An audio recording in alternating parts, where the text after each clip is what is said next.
Let's all read it together. Ang sabi po dito, so we fasted and petitioned our God about this. And He answered our prayer. Hallelujah. Praise God. Madali lamang, ano? So let's all bow down our heads. Hallelujah. Sabahan niyo ako mga kapatid sa munting panalangin. Hallelujah, Father. We thank you, Lord God, for this short verse, O Lord God, that we are going to tackle this morning, O Lord God. I know, Father, na Lord, meron kang kadahilanan bakit ito, Panginoon, ang verse namin na kuha ngayon, O Lord God, na yung ni-reveal sa akin, Panginoon. I pray, Father God, that, Lord, you will use me today as your mouthpiece, Father God, na hindi yung aking mga kahinaan, mga kulangan, Panginoon Diyos, ang makikita nila. Ngunit ikaw lamang, Jesus, ang may tataas, may hahayag sa aming kalagitnaan this morning, that, Lord, let your Holy Spirit move in our midst this morning, Father God. Kahit na sila nanonood online, Father God, Lord, I pray na, Lord, alisin mo, Panginoon Diyos, yung mga distraction in the name of Jesus, yung disturbance ng mga kapitbahay dyan, in the name of Jesus, we rebuke it, we cast it out, Father God, na Lord, yung aming mind, spirit, and body, O Lord God, ay nakatuon lamang sa iyo this morning to listen to your word, Father, that Lord God, itong salitang ibababa ngayong umaga, Panginoon Diyos, ay hindi ito manakaw, Panginoon, ng kaaway, O Lord God. Lord, I pray, Father God, at selyuhan mo, Panginoon, ang salitang ito, O Lord God, na ito ay babaon-baonin namin, Panginoon Diyos, sa pang-araw-araw na yung pamumuhay bilang mga Kristiyano, Lord God. We bring you back all the glory, the honor, and the praise. In the mighty name of Jesus Christ we pray. Amen. Amen. Hallelujah. Hindi po ako nagmamadali, mga kapatid. Hindi po ako nagmamadali. Baka sabihin nyo, ba't na? Ang bilis magsalita, no? Nagmamadali yata. Tinitingnan ko lang ang aking relos. We still have 10 minutes before 12. So I hope na matapos natin to ng maaga kasi medyo mahaba-haba yung ating topic for this morning. I know it's already February, Heart Month. Pero yung ating topic is still fasting. Hallelujah. Bakit naging fasting daw? Heart month na tayo ngayon. Kasi dito natin malalaman, mga kapatid, kung love mo ba si Lord. Amen. Kasi love mo lang yung girlfriend mo, yung asawa mo, pero si Lord hindi mo love. Kaya related pa rin tayo sa love for the heart month. Amen. So, ang title po ng message, kasi sa ating binasa dito, so we fasted and petitioned our God about this, and He answered our prayer. In other words, ang title nating message for today is The 7 Benefits of Fasting and Prayer. I know maraming benefits ang prayer and fasting, mga kapatid, pero sa umagang ito, we are just going to talk about 7 lamang. Amen? 7 lamang. Gaya nga sinabi natin kanina sa ating verse, Ezra 8:23, so we fasted and petitioned. Yung petition mo, yun yung mga prayer request mo. Tama ba? Amen. Kaya nagpa-fast ka, kasi kailangan mo ng sagot sa ating Panginoon. Kasi minsan, may mga nire-reveal ang Panginoon na medyo malabo sa iyo. Kaya this morning, I would like to share to you 7 benefits of fasting and prayer. But first of all, ni-research ko anong ibig sabihin ng fasting. Sabi ni Google, ito ang sabi niya, abstain from all or some kinds of food or drink. Pag sinabi natin abstain, wala kang kakainin, or pwede namang meron, pero select lang yung ating kakaining mga pagkain. So, hindi na po natin patatagalin. Number 1, fasting humbles our soul. Yan, tamang-tama, di ba? Tamang-tama. Because fasting brings us in a place where we acknowledge our dependence on God. Para yung anak na hinahanap niya yung tatay. Pag may kinakailangan, nakikita ka bang anak na mayabang? Wala. Kahit na anong ginagawa ni tatay, sinusuyo. Kaya tayo, parang ganon din tayo. Fasting humbles us, our soul, because you and I are acknowledging how much you need God. Kumbaga, sinasabi mo na, Lord, pag wala ka, hindi ko kakayanin to. Amen? Pero ang problema, karamihan sa atin, we think na kaya lang natin to. Hindi ko kailangan si Lord. Amen? Hindi ko kailangan si Lord. Kailangan ko yung, dito na may mga connections ko. Dito yung pera ko. Bahala ka na dyan, Lord. Pag gugustuhin kong magsimba ako. Amen? Pag wala akong problema, diyan ka muna. Tama ba? Kung tama ka, kapatid, i-type mo dyan, Amen! Hallelujah! Because we know what the Bible says, God opposes the proud and gives grace to the humble. Amen? So binababa niya yung mga mayayabang at tinataas niya yung nagpapakumbaba. Amen? Kasi pag proud ka, it's just like saying na, hindi kita kailangan, Lord. Amen? Tama ba? On the other words, when we are fasting, you are saying, I need your help. God. Kailangan kita. Amen. I am dependent on you. Without you, Lord, I am nothing. And the Bible says, humble yourself under the mighty hand of God, and in due season, He will lift you up. He will exalt you. Amen? Because there's something about fasting na ni-recalibrate yung iyong life, yung iyong priorities, parang sasakyan yan. Pag na-out of tune ka na, kapatid, kailangan mo nang mag-fasting. Amen? So that i-recalibrate ka, ayusin ka, yung mga priorities mo, and it brings us to a place where God can work in our place. Tama ba? Kung tama ka ulit, i-type mo dyan. Kasi sa book of Ezra, yung binasa natin kanina, Ezra, a man of God, he was leading these Israelites. Kasi kung mahilig kang magbasa sa ating Bible, malalaman mo, uy, si Ezra pala yung nagdala ng mga Israelites pabalik sa Jerusalem. Kasi di ba, natalo sila, dinala sila, na-deport sila, dinala sila doon sa kaharian ng Babylonians, kaya wala na sila sa Israel. So ngayon, ito si Ezra, nagkaroon ng pagkakataon na sabi nung hari na, sige, palayain ko na kayo. Ibabalik ko na kayo doon sa inyong lupang nilakihan ng inyong mga ninuno. Amen? Which is Jerusalem and Judah. Amen? Are we following? So, nung pinalaya na sila, hindi lang sila pinalaya, binigyan pa sila ng mga ginto, salapi. Siguro mga ari-arian na mga hayop nung hari. Kaya ang sabi ng hari, pauwiin ko kayo, kaya kaso lang medyo marami itong dinadala nyo, baka uhold upin kayo sa daan. So, nag-offer ngayon ng hari ng Babylon na, o sige, padala ko itong security guard ko. These are the best of the best. Amen? Pero ang sabi ni Ezra, wag na lang po. Wag na lang po kasi kaya namin to. Amen? He refused. Kasi ang sabi niya, our God will help us. Amen? Our God will help us. We're gonna trust in Him. Salamat na lang po sa tulong niyo. So anong ginawa ni Ezra? Basahin natin anong ginawa niya dito sa Ezra chapter 8 verse 21. Then I proclaim a fast there at the river of Ahava that we might humble ourselves before our God. You know? We might humble ourselves before our God to seek from Him a safe journey for ourselves, our children, and all our goods. So, tamang-tama. Hindi niya sinabi na, gaya ng sinabi ko, nagmamayabang kasi may escort eh. Karamihan sa atin, ganun tayo, magmamayabang ka nakasandal to sa pader. Matibay itong sinasandalan ko na pader, kapatid. Hindi ito matitibag. Pero ang sabi niya, wag, I will trust my Lord. Amen. He proclaimed a fast. Nag-fasting siya. Hinambol niya kanyang sarili. Amen?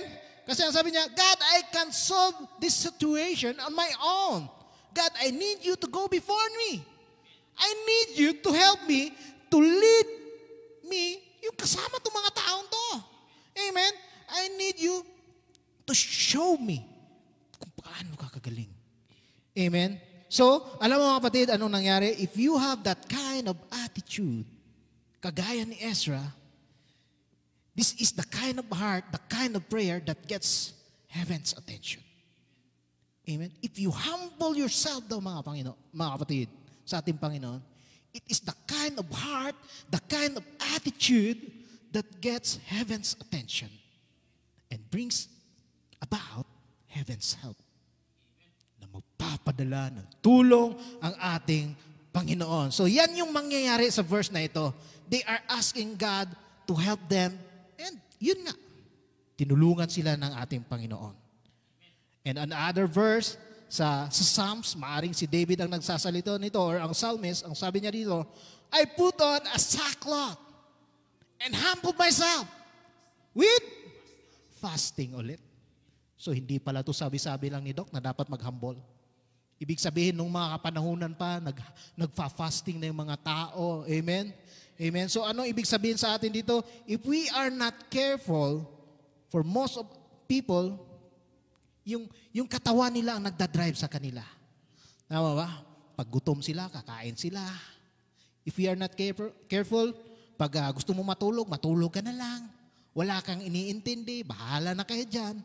In other words, mga kapatid, nakafocus sila sa kanilang sarili. Yung kanilang spirit, maaring napapabayaan na sila, na nila. Amen? Maaring na but when you fast, it changes all that. It changes all that. You're setting your heart, your mind on God. Amen? You're saying no to your body. Pag nagpapasting ka, sabi mo, mamaya ka na. Unahin ko muna si Lord. Ito yung sinasabi ng verse na ito. Amen? And so what happens at the moment na ginawa mo yan, it resets your priorities. Amen? It resets your priorities. Pag sinabi nating saklot dyan, ibig sabihin, hinuhubad mo lahat ng kapangyarihan mo sa katawan. Kung naalala natin, di ba si David, ano nangyari doon? Hinubad niya yung kanyang pagkahari. Gumulong-gulong siya doon. Nanalangin siya. He humbled himself. And he fast. Kahit na may makapangyarihan siya, inalis na yon. Fasting turns off unnecessary voices. Kung ano yung mga naririnig mo dyan, nagmumulto sa iyo, and turn up that one voice. Yung voice lang ni Lord. Amen? Fasting humbles our soul. Hallelujah, praise God. So number 1 pa lang tayo. Medyo mahaba-habang kwentuhan pa. So, you begin to hear God in a clear manner as you fast. Amen? So, kailangan, if you fast, unang benefits noon, wag nating kakalimutan, it humbles your soul. Kasi, sinasabi ko kanina sa inyo, you put your trust and you rely on God alone and nobody else. Amen? Number 2, fasting helps, lakasan natin, fasting helps secure favor in situations. Pwede rin nating dagdagan favors para mas maraming pabor. Amen? Because all of us are facing situations when in our life na parang sa tingin natin mukhang wala ng pag-asa. Makakauwi pa kaya ako nito? Wala pa akong PCR test. So kailangan nating favors in our situations. Kailangan natin ng mga tao na magtutulong siguro sa atin upang mapadali yung ating mga proseso. Tama ba? So maaring may matindi kang panalangin that you need favor. Maaring single ka, gusto mo magpakasal. You want to seek favor of God in your situation right now. Kasi sinasabi mo mukhang lumagpas na ako sa calendars. Fasting, kapatid. It helps you secure favor in your situation. Manalig ka lang, kapit lang, bes. Hindi pa huli ang lahat. Huwag kang magmadali. May oras pa. Amen? In anything, maaring sa trabaho mo, kailangan mo ng promotion, kailangan mo ng increase ng salary mo, ng sahod mo, kasi mukhang 5 taon na, ganun pa rin yung sahod, hindi nag-i-increase. This is the time that you fast and ask for favor in your situation. Sa mga hindi nakakakilala kay Nehemiah, ito maganda rin ang kwento ng buhay ni Nehemiah. Yung kwento ni Nehemiah sa kanyang buhay, itong nangyari mga kapatid. Si Nehemiah, he is a government official at the time in the king of Persia, in the Middle East. Amen? He is a Jewish guy, but he is serving the king of Persia as an advisor. What an opportunity. Tama ba? Nasa ibang bansa ka, kagaya sa atin, nasa ibang bansa tayo, pero meron tayong mga katungkulang hinahawakan. What an opportunity. Tama ba? So, and Nehemiah finds out sa mga brethren niya mula sa Jerusalem at sa Judah na kinakamusta niya, ano na nangyari doon? Kamusta na kaya yung aking mga kababayan? So ngayon, ito yung mga kababayan niya, nagbalita sa kanya. Habang binabalita sa kanya, Nehemiah was devastated kasi yung narinig niya yung news, hindi good news. It was a bad news.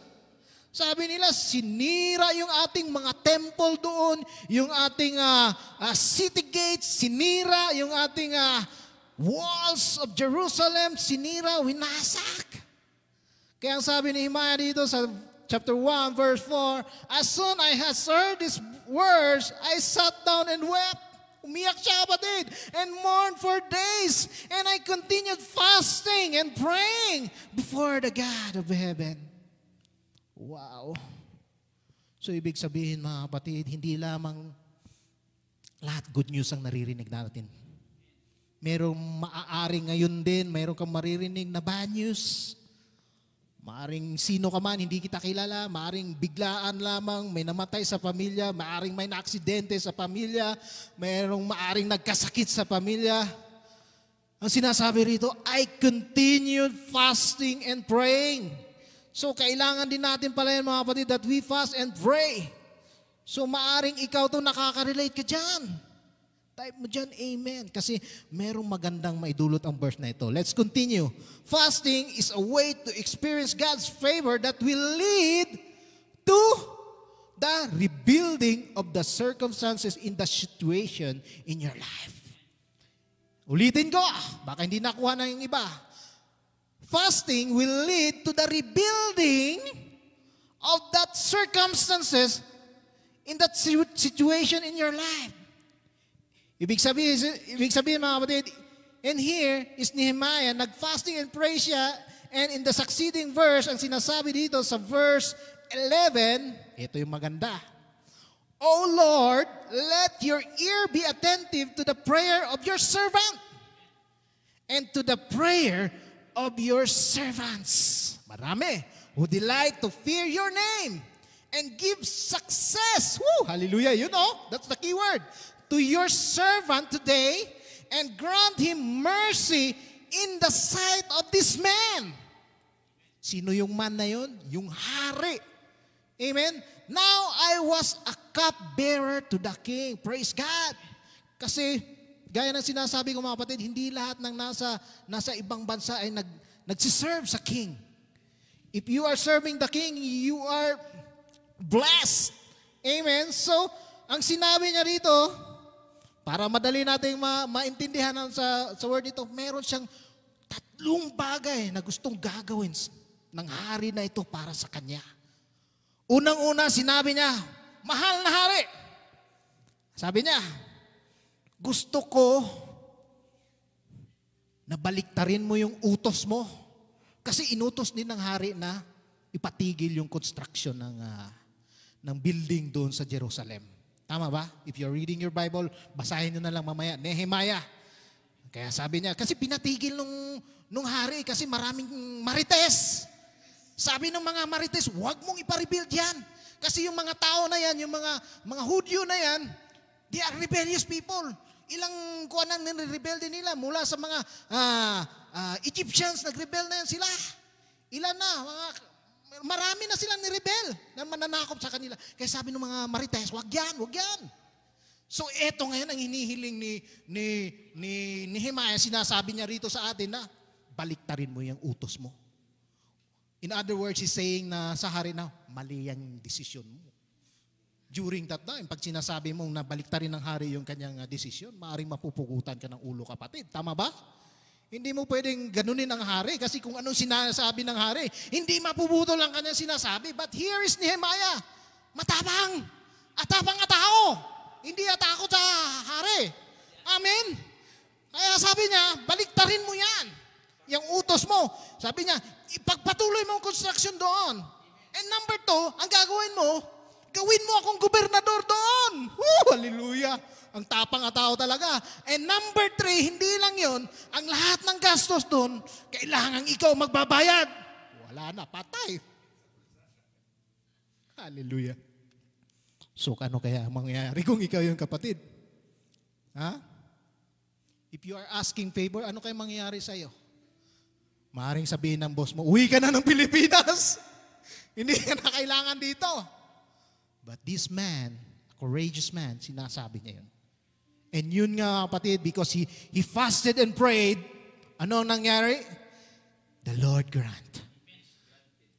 Because, sabi doon kanina, anong sabi doon? Fasting helps secure favors in our situations. Hallelujah. Hindi lang isa, maaring, ngayon may isa, maaring sa susunod naging 2, maaring sa susunod naging 3. Kaya sinabi niya, situations, kapatid. Amen? Hallelujah. Fasting can give you favor to the people beyond your imagination. Nakala mo hindi ka tutulungan, subukan mo lamang. Kasi wala namang masama pag hindi natin sinubukan. Kasi minsan takot na tayo eh. Sabi mo, Nininervyos na ako. Ibang lahi pa naman to. Ano lang ako, Pilipino. Mas marami pang puti doon sa akin. Huwag kapatid, kahit ano pa yan, kaya natin hanggat nandyan si Lord sa ating buhay. Amen. Palakpakan natin si Lord. Mukhang hindi tayo nabibless. Praise God. Hallelujah. Number 3, fasting helps us discern God's will in your life. Amen. Fasting helps discern God's will in your life, helps us to know what is exactly He wants you to do sa iyong buhay. Maaring nag-change career ka, dati mekaniko ka, ngayon gusto mo nang maging nurse. Ano ba? Kasi estudyante, pa-kon-kon, iba-iba yung, anong tawag nito? Iniisip This is the opportunity, mga kapatid. It helps you discern the will of God in your life. Kasi may mga malalaking desisyon tayo. Sinasabi ko, mayroon kang maaring gusto mong big break, kailangan mong lumabas na sa bansang ito. Ayaw mo sa gitnang silangan. Kung nasa gitnang silangan ka, kasi may malaking opportunity doon sa the land of milk and honey na sinasabi nila, you're going to the USA. Woo! Hallelujah. I hope everything, everybody wants that. Maaring meron kang desisyon na gano'n, but you need to fast to help you discern kung ano ba talaga ang will ni Lord sa buhay mo. Kasi maaring bugso ng damdamin lang yan. Akala mo, mahal mo si sister o mahal mo si brother. Pero yun pala nagagandahan ka lang sa damit niya kasi bago. Amen? Are we there? Hallelujah. So tama ba? We need God's wisdom in our life. Kailangan natin yan na magkaroon tayo ng kaalaman. Fasting can help us understand the will of the Lord. And in Acts, dito makikita natin, amen, sa book of Acts, sa Church of Antioch, nandoon yung ating mga kapatiran during that time, sa kapanahonan nila Barnabas and Saul. Amen. Ang sinasabi rito, while they were worshiping the Lord and fasting, habang sila ay nag-aawitan sa ating buhay na Panginoon and nagfa-fast sila, the Holy Spirit said, ang ganda, no? Bumaba yung Holy Spirit. Ang sinasabi niya dito, set apart for me Barnabas and Saul. Bago siya naging Paul, Saul muna siya. For the work to which I have called to them. Amen. In other words, mga kapatid, see what happens is that when we are worshiping the Lord and fasting, we are putting ourselves in a place where we are seeking His face. You are seeking the face of God. Hindi mo sinisik yung nanay mo, nay, ano ba? Ito ba yung kurso ko? Hindi, kapatid. Nay, ito ba yung papangasawa ko? Hindi, kasi ikaw naman ang magsasama niyan. Pagdating ng panahon, hindi yung nanay mo. Tama ba? Tama. You need to seek God, mga kapatid. Hallelujah. So, through fasting, we gain insight in God's plan in our situation or circumstances. Maaaring bibili ka ng bahay, lupa, kotse. Ipag-pray mo muna yan kung will ba ni Lord. Kasi mamaya, hindi ni will ni Lord. Bumili ka ng kotse. Gaya ng sinasabi natin, hindi ka pa pala marunong magmaneho. Nabangga ka ngayon sa EDSA. Na 50-50 ka doon, so hindi pala kagustuhan ni Lord na magkakotse ka. Amen. Kaya kontento na muna ka na magtataksi-taksi ka dyan.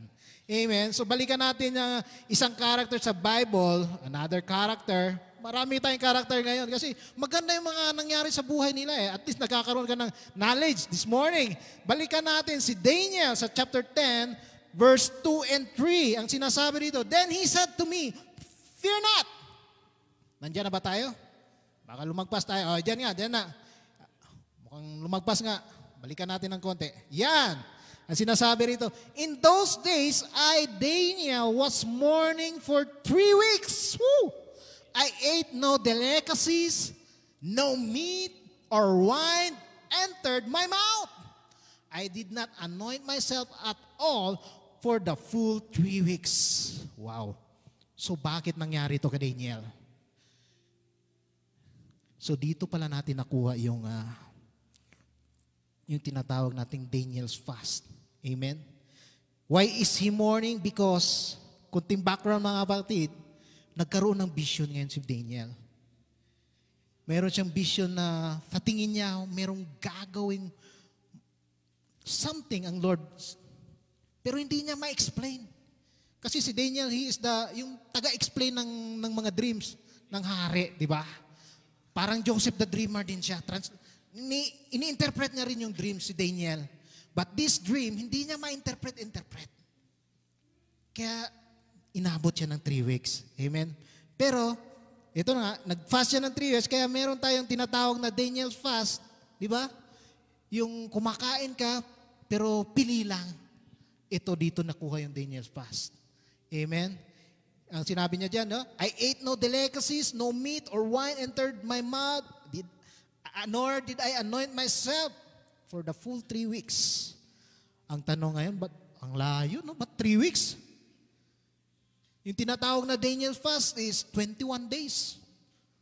Samantalang tayo, pinaplano na lang natin, 5 days na lang . 5 days na lang, may tawad pa. Tawad pa. Of course, baka pwede, 1 meal na lang. Baka hindi talaga may tawad pa. Amen. So, ang nangyari po, after na nag-fast siya, ito po ang nangyari kay Daniel. Nagkaroon siya ng angelic visitor.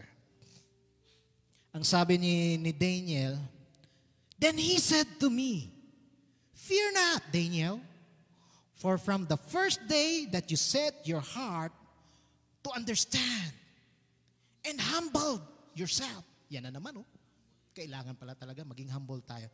Before your God, your words have been heard. And I have come because of your words. Hallelujah. Again, we see here, fasting humbles us. Papakumbaba ka talaga. Amen. Fasting shows us and reminds us that our need of God. Amen. So fasting results God sending yung angel. Pero ang nangyari dito mga kapatid, but inabot ng 3 weeks yan, I will explain it to you. Kasi sinabi doon sa Ephesians, di ba, chapter 6, the battle is not against flesh and blood, but against principalities. Kaya nung habang nananalangin si Daniel, Lord, ano bang kuha nito? Lord, ano ba? Ibigay mo na. Hindi kaagad sinagot ng Lord o ng angel na pinadala ng Lord para sagutin siya. Kasi ang sabi ng angel doon, nakipagbuno pa siya. Nakapagbuno pa siya. Ibig sabihin mga kapatid, pag nananalangin ka sa ating Panginoon, yung panalangin mo, may kumukontra. May humaharang na mga bad spirits dyan na ayaw niyang gustong na makarating yung ating panalangin sa ating banal na Panginoon. Amen? Kaya ito yung nangyari. Sabi ng angel, nakipagbuno ako. But praise God, I have come for your words. I have come for your words. Ibig sabihin kapatid, naririnig ka. Amen? Kasi because the devil will stop at nothing. Hindi titigil ang demonyo para makuha mo yung sagot ng hinaasam-asam mo. Amen? Kaya hindi yan titigil. Magpapadala yan ng mga discourager, ng mga marites. Ano pa ba? Marami pa. Di-discourage ka. Wag na kayo dyan. 6 na lang kayo. Tigilan nyo yung ginagawa nyo. Kailangan mo mag-fasting. Amen? Kailangan natin mag-fasting.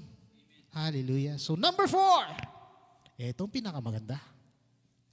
Fasting gives us power to break demonic strongholds. Kasi sabi ni Paul, gaya ng sinabi ko kanina sa Ephesians chapter 6, hindi lang sa flesh ang battle, but against spirits and principalities in the heavenly realms. Amen? Nagre-wrestling doon eh. Akala mo lang okay si kapatid, okay siya. Kasi hindi naman ibig sabihin na pag nade-demon possess ka, yung nakikita nating nababaliw. Tama ba? Nababaliw. Na parang yung nakikita natin sa TV na exorcist, na overacting. Maaring yung demonic stronghold sa buhay mo kapatid, maaring meron kang bisyo. Yan. Maaring meron kang inaalagang kasalanan yan. Demonic strongholds yan. Na hindi mo mag-give up. So if you want to surrender that to our Lord, power dito, fasting gives us power to break demonic strongholds. Hallelujah. Kaya, itong sinasabi niya sa atin. Amen? Kasi baka sabihin mo, sino ba naman ako? Ordinaryong tao lang ako. Ordinaryong mananampalataya lang ako. Pero kahit na ordinaryo ka, kapatid, you matter to the Lord. At isa pa, you matter sa demonyo. Gusto niyang kukunin to. Kasi akala natin, ordinaryo lang ako, tagabutas ng upuan doon sa church. Hindi, kapatid. If you matter to our God, you matter sa kaaway. Nanakawin at nanakawin ka. Sabi na, di ba? Ang kalaban is like a thief in the night. He'll come to kill, to steal, and to destroy. Amen? Hallelujah. So don't underestimate na yourself na because ganito lang ako. Amen? Kaya pipilitin ng kaaway na sirain ka. Kaya fasting is the only way that can break the yoke of that enemy. Amen? Hallelujah. Nandiyan pa ba tayo? Baka may nag-leave the group dyan. Hallelujah. Kasi ang sabi doon sa Matthew chapter 17, kapatid, ito, another trivia. Marami na, no?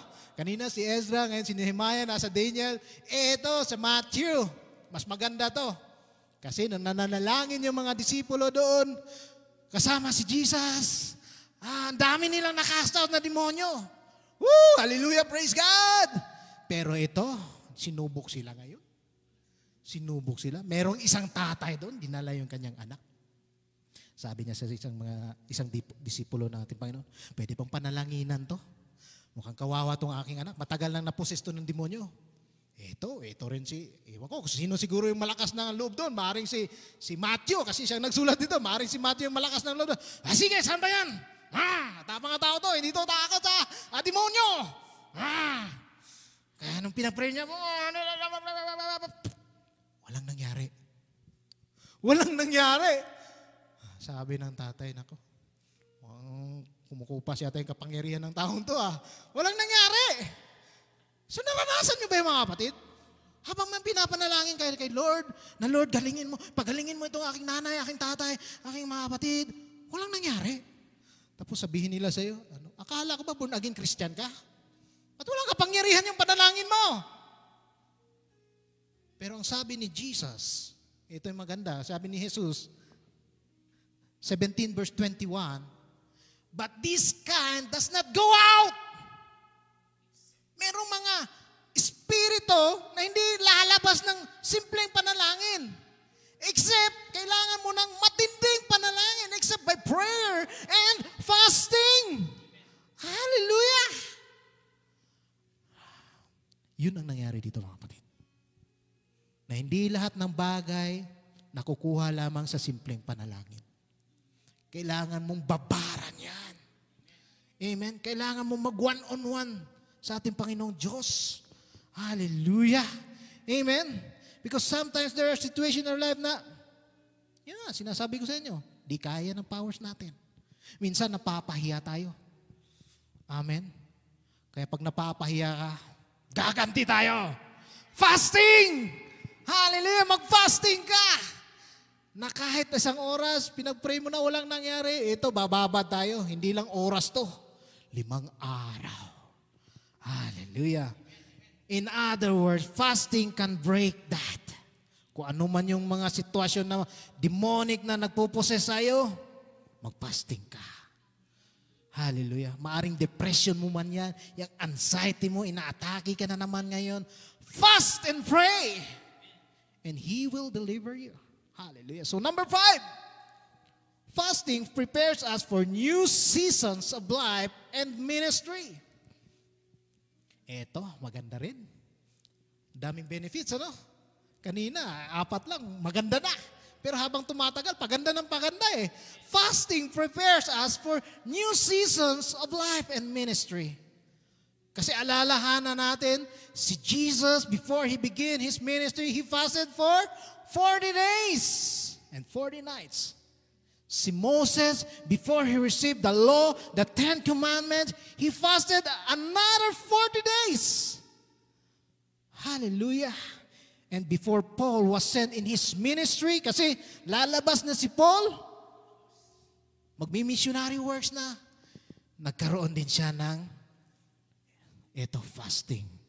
Kasi ang sabi roon, balikan natin yung ating verse kanina sa Acts, while they were fasting and worshiping the Lord, ano nangyari? The Holy Spirit set apart Barnabas, Saul, for the work which I have called them. At ito, maganda. Then after fasting and praying, they laid their hands on them and sent them off. Ooh! Hallelujah! This is how it works. The plan of God in your life will be revealed through the presence of God. Amen? Gaya nga na sinabi ni Brother Rimel noong nakaraang Friday, many are the plans of man, but God directs your path. Hallelujah. Sa Proverbs yun. Amen? But sometimes, ito nga sinasabi rito, fasting has a way of moving us into God's presence in a way like walang katulad. Tama ba? Walang katulad. Yes, we can pray in the presence of Lord. Amen? But sometimes, because a lot of things are happening in our life, yung nagmamadali na tayo. Tama? Nagmamadali ka na. Wala ka ng oras. Kaya, ang nangyayari ngayon mga kapatid, our hearts is not at rest at Him. Hindi ka na nakafocus kay Lord eh. Nakafocus ka na lang sa sarili mo. Kasi sabi mo, I have the brain, I have the muscles, I have the strength. Kaya ko to. Pero hindi pala eh. Amen? Kaya minsan, yun na, nagkakaroon ka na ng difficulty of hearing. Ano ba talagang nire-reveal mo sa akin, Lord? Kasi ang daming ingay sa palibot eh. Habang nagpapasting ka nga eh, biglang tutunog yung cellphone. Tutut! May message oh. Di ba? Hindi pa nga natatapos. Tutut! May emergency ulit sa hospital o sa yung pinagtatrabahuan.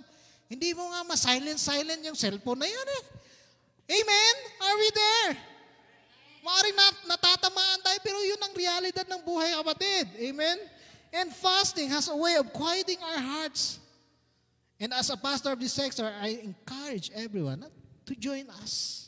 Hindi ako nagmamakawa na sasali kayo, but this is for your own benefit. Kasi 7 benefits to, hindi lang sa akin, hindi lang sa mga kapatiran dito, ngunit para sa bawat isa.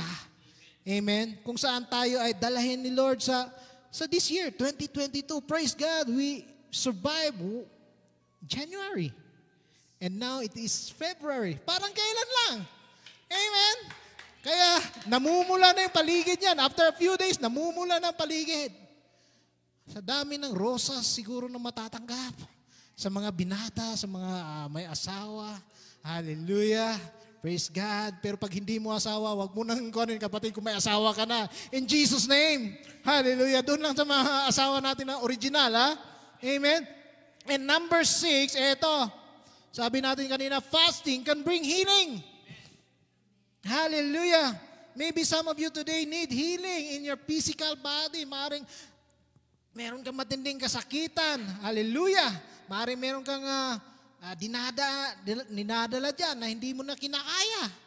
Amen? Hallelujah. Nandyan pa ba tayo? Mukhang isa na lang. Ayan, nandyan pa. Malapit na. Kaya natin ito mga kapatid. So, fasting can bring healing. Another character ang ating pupuntahan ngayon, si Isaiah. Sino nakakakilala kay Isaiah? Si Prophet Isaiah. In chapter 58, ang sinasabi niya doon, yung fasting also, may dalawang klaseng fasting sa chapter 58. Either you are fasting, true ba yung fasting mo or false? Kaya doon sa chapter na yun, nag-warning siya. Nag-warn siya. Kasi marami sa atin, minsan, nagpa-fasting ka. Maaaring nandiyan ka na ngayon, hindi ka kumakain, pero nag-fasting ka nga, hindi ka naman nananalangin. Tama ba? Yung nag-fasting ka nga, pero yung minds mo, troubled pa rin. Kasi sabi mo, wala na, isang linggo na lang, maaaring magsara na yung tinatrabahuan ko. Yung dependence mo on the Lord, wala doon eh. Yung heart mo, wala doon. So kahit na nagpa-fasting ka, kapatid, useless pala yun. Kaya winarningan tayo ni Isaiah dito sa chapter 58 na dapat pag nag-fasting ka, mag-humble ka talaga. You acknowledge that you can do nothing without our God. Amen? Yung fasting mo daw ay ineffective pag ginagawa mo yun. na hindi ka nananalig sa Kanya. Dapat manalig ka. Pero ang sabi niya din sa verse 8, kung tama aking, ang sabi niya rito, anong sabi niya? Then shall your light break forth like the dawn, and your healing shall spring up speedily. Woo! Hallelujah. Ito yung promise niya sa'yo, kapatid. Maaring meron kang sakit, kailangan mo ng fasting. Amen? Pero may warning lang. Kung diabetic ka, huwag ka na mag-fasting. Baka kasalanan pa ni pastor eh. Alam mo ba? Kasi mamaya na bumaba yung sugar, namatay. Consult your doctor din. Amen? Amen? Kasi mamaya, sabi kasi ni Coach, kailangan na mag-fasting. Hallelujah. Kasalanan pa ni Coach, namatay yung pasyente. Amen? So fasting can bring healing in a person's body. Kasi ang sabi doon sa isang research sa University of Indiana, sabi nila, fasting can reduce cholesterol. Amen? Can lower blood pressure. At natatanggal din daw yung arthritis. So hindi lang pala to sa spiritual na nakakagaling yung fasting, but also sa ating physical na pangangatawan, it brings healing. Pero pagsamahan niya ng spiritual and physical, mas maganda. Kasi gumaling na yung physical na body mo, gumaling pa yung soul mo, yung spirit mo. Amen? Hallelujah! Kaya, eto, tuloy tayo. Maliwanag naman, di ba? Hallelujah! So ito na, panghuli na tayo. Fasting gives us greater awareness of God's presence. Hallelujah. And it gives us an increased awareness of God's presence. We get along with Him. Kasi it quiets your hearts eh. Amen? It quiets your heart. So, konting kuan lang, nararamdaman mo siya na tinatapik ka niya sa inyong balikat na sinasabi ng Panginoon, kaya mo yan. Kapit lang. Woo! Hallelujah. Praise God. Di ba? Tama ba? Greater awareness of God's presence. Amen? Kasi ang ingay sa mundo, gaya ng sinasabi ko kanina. But if you are fasting, nagiging sensitive ka to the leading of the Holy Spirit in your life. Kasi sineset apart mo yung sarili mo, hindi ka nagpapadistorbo eh. Tama ba? Kasi pag ginaganyan mo yung sarili mo, maririnig mo talaga siya ng malinaw. Lalo na kung nakapatay yung cellphone na yan, maring adik ka sa cellphone mo, iwan mo muna yan ng 5 araw. Pag kakatapos ng 5 araw, I don't know what will happen. Baka sabihin mong, hindi ko na nakikilala si brother Mukhang iba na to Praise the Lord. Hallelujah ng palagi Hallelujah. Amen. Amen. Hallelujah. So balikan natin yung Isaiah 58. Ang sinasabi dito, then shall your light break forth like the dawn, and your healing shall spring up speedily. Your righteousness shall go before you. The glory of the Lord shall be your rear guard. Then you shall call, and the Lord will answer. You shall cry, and He will say, here I am. Hallelujah. Kasi minsan umiiyak ka, Lord, I am here. Lord, here I am. He will answer, mga kapatid. Kasi maaaring, yun nga, tinasabi natin kanina, sumisigaw ka na, saan ka ba, Lord? Here I am. Lord, kailangan kita, saan ka na? Mukhang ako na lang isa dito, hindi ko na kinakaya. Here I am. Amen? Kasi ito yung promise niya eh. Then you shall call on the Lord, and the Lord will answer. You shall cry. Iiyakan mo man siya. He will say, here I am. Di ba nakikita niyo to? Sinasabi niya dyan, your righteousness shall go before you. Amen? Shall go before you. Ibig sabihin, hindi ka pa man nakakalabas dyan sa sitwasyon mo ngayon, nangunguna ng Panginoon eh. Amen? And hindi lang nangunguna, baka may kalaban pa sa likuran mo. Kaya sabi niya dyan, the glory of the Lord shall be your rear guard. Woo! Hallelujah! Kaya hindi lang siya nangunguna sa'yo, meron pa siyang mata sa likod. Tinitingnan niya, baka meron pang sumusunod na kaaway na nagbabanta. Hallelujah. Kaya maganda mga kapatid ang ating talakayan ngayong umaga. The 7 benefits of fasting and praying. Amen? Kaya ang promise niyo, here I am. You shall call, here I am. Kaya maganda to this coming Saturday, February 5 until February 10, join us. Kung gusto nyo makasama sa link, isend namin yung link sa inyo through Zoom. Kaya PM is the key if you want to be with us. Amen? You're fasting, ang sinasabi to, you're fasting, you're calling on God. Amen? It is impossible, He will not answer. Imposible talaga. Kasi umiyak ka na, ginulong-gulungan mo pa yan, kagaya ni David, di ba? It's impossible, He will not answer because His promise, He will answer. Amen? Sabi niya, here I am, nandito lang ako, kapatid. Amen? At ito mas maganda. A simple quote. An empty stomach is the most powerful posture from which you can pray. Amen. Hallelujah. Kasi pag walang laman yung tiyan mo, saan ka ba nakapokus? Di ba? Nakapokus ka kay Lord. Or nakapokus ka maaaring sa tiyan mong kumukulo. So sabi mo, Lord, kumukulo na. Tulungan mo ako. O di ba? Nakapokus ka. It's the most powerful posture from which you can pray. Kasi pag busog ka, kagaya sa prayer meeting, pag busog na rito, pasimula pala yung prayer meeting, may inaantok na. Yan ang sinasabi ko mga kapatid. May inaantok na. Pasimula pa lang tayo sa prayer meeting, inaantok na kasi busog. Mukhang nagsagot. Hallelujah. In Jesus' name, huwag natin tularan yan. Dapat baguhin natin yan. Amen. Dapat an empty stomach tayo mga kapatid. Because it is the most powerful posture from which you can pray. And the more we give ourselves to God, He will give more of Himself to us. Hallelujah. And as we press on into His presence like never before, we're going to experience the presence of God like no other before. Woo! Hallelujah. God honors your fasting. Amen. And I am going to tell you right now that God sees. Nakikita ng Panginoon kung ano man yung pangangailangan mo. God knows kung ano man yung ginugusto mo. God hears, mga kapatid, kung ano man yung dinadalangin mo sa Kanya. And finally, God answers. Hallelujah. Kaya balikan natin ang ating verse kanina. So we fasted and petitioned our God about this, and He answered our prayer. Hallelujah. Let's all stand. Palakpakan natin ating buhay na Panginoon. Woo! Hallelujah, Lord God. Hallelujah, Father. Lord, we praise you.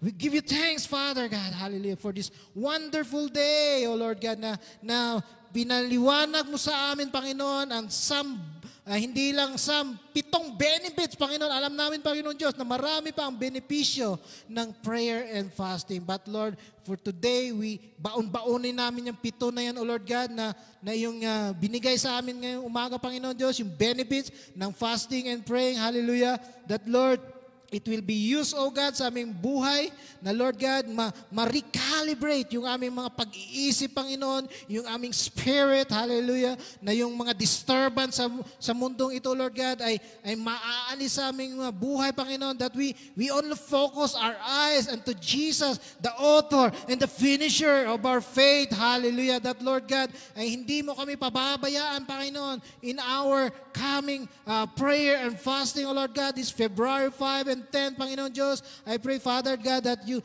will send your Holy Spirit, Father God, to lead us, Panginoon, kung ano yung kagustuhan mo sa amin, sa aming prayer and fasting, Panginoon, as we pray, O Lord God, na Lord, yung aming mga panalangin, it will reach the heavens, Panginoon. Kahit na mayroong mga spiritual battle and the heavenly realms, O Lord God, I pray, Father, that Lord, na walang makakapigil, Panginoon, sa aming mga petition na makaabot dyan sa yung kabanal-banalang trono, Panginoon Diyos. Hallelujah. Kay Lord God, maraming salamat ulit, Panginoon, for revealing us your word, O Lord God, sa mga characters, sa Bible, O Lord God, kagaya nila Nehemiah, nila Daniel, nila Ezra, O Lord God, nila Saul, O Lord God, so, at yung mga ibang characters po, Lord God, na naging example, Lord God, on how good you are to their lives during that time, Panginoon. I know, Father God, that you are the same yesterday, today, and forever, Father God. Hallelujah. Yung salita, Panginoon, ay hindi nagmamaliw. Hallelujah. Kaya, Lord God, panghahawakan namin yan, O Lord. Hallelujah. Kaya, Lord God, maraming salamat, Panginoon,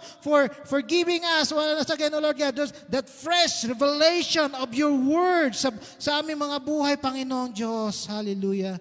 Kaya, Lord God, I pray, Father God, that, Lord, selyuhan mo, Panginoon, ang iyong salita ngayong umaga, O Lord God, na ito ay maitanim, Panginoon Diyos, sa pinakamadamang bahagi ng aming puso, O Lord God, that, Lord, this will be our weapon, Panginoon, on all the trials that we are experiencing, O Lord God, sa aming buhay, kagaya ng character na sila Shadrach, Meshach, and Abednego, O Lord God, na kahit nandyan na yung fire, O Lord God, nandyan na yung problema, O Lord God, na hindi kami masusunog, Panginoon, sa mga problema na aming kinakaharap sa aming buhay, Panginoon Diyos. Ngunit bagkus, O Lord God, you will be with us, Panginoon, during our trials, our testing times, O Lord God, hallelujah, that you will cover us, Father God, with the blood of Jesus Christ, our Savior, hallelujah.